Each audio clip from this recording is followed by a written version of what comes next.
Bonjour à tous et bienvenue sur la chaîne CF3D pour une nouvelle vidéo sur le projet RC. Ça avance, ça avance, ça avance.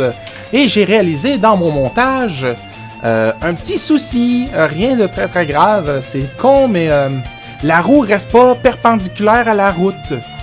Fait que je me suis dit, peut-être que j'ai un autre problème, c'est que je peux pas mettre un point de pivot pour fixer mon triangle de suspension avec le reste. Qu'est-ce que je dois faire? Ben, avec mon porte-fusée.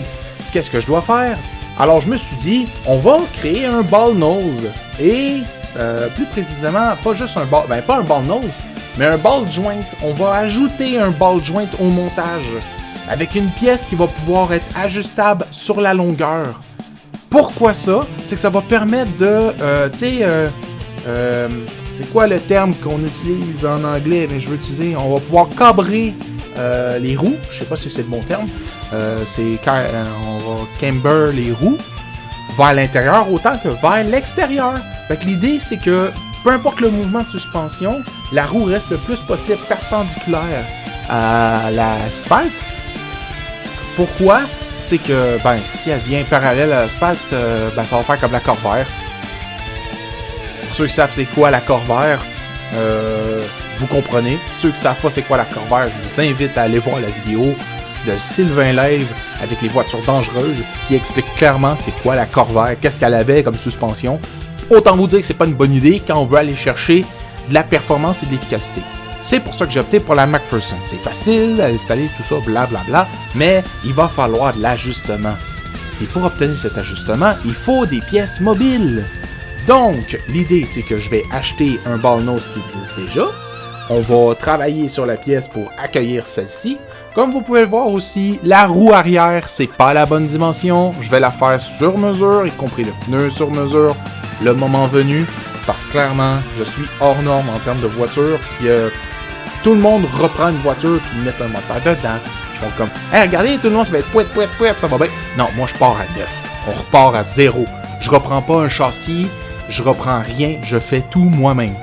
Donc, il faut pallier à toute éventualité, créer des ajustements pour justement optimiser l'efficacité de chaque roue contact de l'asphalte.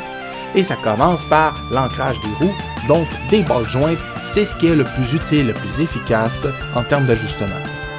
Je pourrais, je dis pas que je le ferai pas, j'y pense encore, j'y réfléchis beaucoup, mais je pourrais reprendre le système de pivot, mettre une vis sans fin, si on veut, avec des écrous d'ajustement, pour ajuster l'angle de cabrement de la roue.